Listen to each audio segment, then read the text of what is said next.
So the other night on a live stream, we got into a discussion about finances and budgeting and everything that goes into it. And everyone in the live stream was saying, why don't you do your next video on finances and budgeting? I said, that's a good idea. We'll do that. So before we get into that, I will say I am not a financial advisor. That is what it is. I don't have a degree in finance or anything like that. I'm just a person that understands money and how to slowly build wealth over time. Now, a book that I highly recommend that a lot of my information comes from is I Will Teach You to Be Rich by Ramit Sethi. In this book, he goes into bigger detail than what I'm going to get into in this video. Obviously, he gives great bank accounts, great investment accounts, just great overall advice and ways of thinking for money. Now, before I get into the budgeting side of things, I think the first touchstone to discuss is your mindset when it comes to finances. Now, a lot of people have a very negative feeling with money and budgeting and bills and everything like that, which is totally fine because a lot of people, unfortunately in the schools, have never been taught how to properly budget, how to invest, how to save money, and make your money work for you. And I think the big thing, especially that's been happening with crypto recently, is there's tons of boom and bust things where they're saying I'll invest $1,000 and it's going to turn into $1 million in like a month. That is a probably less than 1% chance of happening. Like it happened with like Bitcoin or something like that and like some cryptos that go crazy. But majority of the time, how you build wealth is a slow burn and having steady good habits. That is how you build. You stick to your budget, you stick to your plan, and over, 5 years, 10 years, 20 years, 30 years, your wealth will grow. And a lot of people want the boom where it's like, I'm just going to 10x my money and become rich in, a week. It's probably not going to happen. So remember, it's a slow process. This is a lifelong process here that you need to do. And once you get it, it'll start flowing very easily.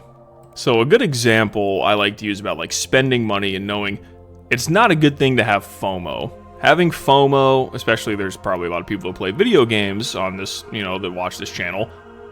Having FOMO is not a good thing. Being the ultimate consumer and buying every single product, if that's within your budget and you want to do that, that's fine.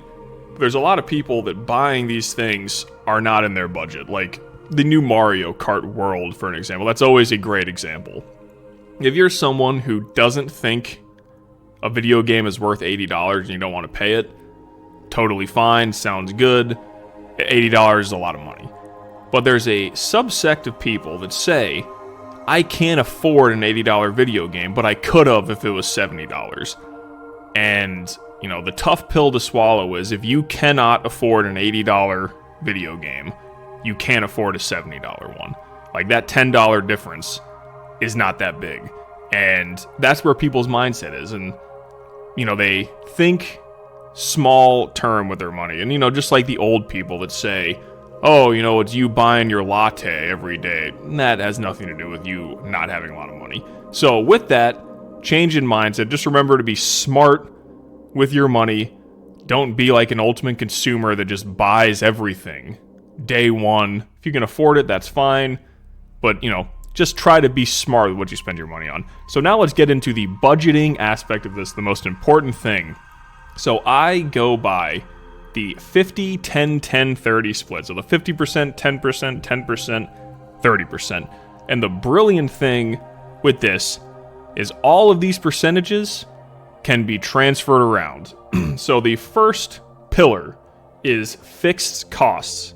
That is 50% of your income for the month. I know what a lot of people are saying. My fixed bills, which is your rent, mortgage, utilities, car payments, insurance, loan payments, groceries. Notice I didn't say eating out. Groceries, gas, things like that. For probably 90% of us, me included, it's not 50% of your income. It's more, 70% or something like that. Maybe some people have more. But the brilliant thing with this plan is, to make up for that, I could take 5% from my second pillar, 5% from my 10, or, take 10% from my 30 to make up for it. So this is a very flexible budget plan. So fixed costs, rent, mortgage, utilities, car payments, insurance, loan payments, subscriptions, groceries, gas, things that you have to spend your money on to live and survive. That is your first pillar, and half of your monthly income should go to that. The second pillar is your 10% investing. This is where you build your money slowly over time, and the best thing about this budget plan is you can start with zero. A lot of people think, oh my goodness, start investing, I need to have thousands of dollars. No, you don't. You don't need thousands of dollars. Invest 10%. And what I mean by that is your retirement plan, whether it's, your pension you have, a 401k, Roth IRA, retirement accounts that slowly build up your net worth. Buying stocks, like let's say you wanted to buy the S&P 500. Don't buy crazy stocks. Stick to the safe, slow-burning S&P 500, Microsoft, Apple, the safe things that will just slowly build up over time. Invest in your 401k. You can open a Roth IRA. I personally love Vanguard. That's a great one. There's tons of other great options out there. Vanguard is a very good one. And besides all that, you have your long-term investments. Like, let's say you wanted to buy some property or something like that. I don't really do a lot on like the long-term investments. I usually just stick to the pension, 401k, Roth IRA, and things like that. Like I said, I like Vanguard. That's a great Roth IRA, and have great investment portfolios that you can open up and have. But again, there's tons of great options for you. So 10% of your income should go to investing to build that wealth over time. And a lot of people might not think that's a lot of money, but 10% of your monthly income for, 10, 20, 30 years in, good stocks and things like that, that's going to skyrocket over time and slowly build your wealth, and your money is going to be working for you. The third pillar is another 10% savings. Now, this is not investing, this is savings. Now, the number one savings thing is your emergency fund. That is, you can have it in a savings account, you can have some cash on you, and there's steps to this. The ultimate goal of the emergency fund, so you can be financially free, is to have a year and a half worth of your bills liquid in a savings account. That is the dream, but start small. Let's say, okay, we're going to put 10% in, and we're going to do, I want to save $1,000, then have a goal for $5,000 and $10,000. Slowly set your goals up so you constantly feel like you're doing something good. And the emergency fund is important because so many people, like let's say they get a flat tire, or they have car problems, or their refrigerator breaks, something like that. They're screwed. They have to end up putting it on a credit card, and then you have interest rates, and it's just, you just bury yourself in interest rates. And when you have a good, emergency fund saved, you have cash on the side to be able to pay cash for these things. You don't have to deal with loans and interest rates and, paying 5% on what you paid, sometimes even more. It's a great thing. So start slow. Even, this is the funny thing, is I know some people, maybe their fixed rates are like 80, 90%. Even if you can put away $10 a month, do it. Don't think it's too little, because that will eventually keep going. Like, put away whatever you can. It's the best thing you can do. And overall, that's the key to financial freedom, is, like I said, getting that year and a half to 2 years worth of bills. That way you can handle almost anything. And you can finally just, live free of worrying about money. And then the other things you can save for are just big purchases. Like, let's say you have, you're going to go on a trip. I can say, I want to go to Paris. Save a little bit of that. Put 5% into your emergency fund. Put 5% into, your travel fund or a wedding fund. Or if you're saving up for a house, you can break that 10% up any way you want.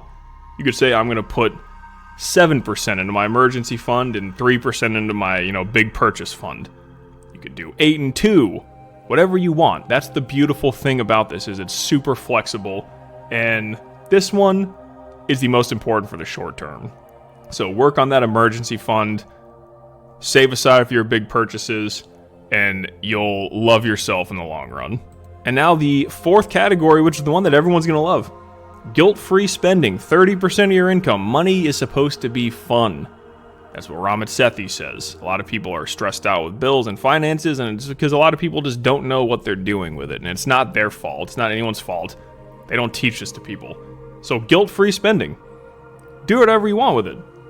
This is where you dine out. Notice on my fixed costs, I said groceries. Guilt-free spending, dining out, entertainment, movies, video games, hobbies you have. You want to buy some new clothes, that aren't, essential clothes, do whatever you want with it. It's your money, you worked hard to earn it. Go have fun. And that is the most important thing with this, is it's truly guilt-free, because after all your fixed payments and bills are done, you invested your 10%, you saved your 10%, there's no more guilt of going out and enjoying your money, because you can look at yourself every month and say, I put my investing for the long term, I did my savings for the short term and long term, I paid all my bills, I'm going to go have fun. And some people might even have to drop that down to like 10%, depending on your fixed costs.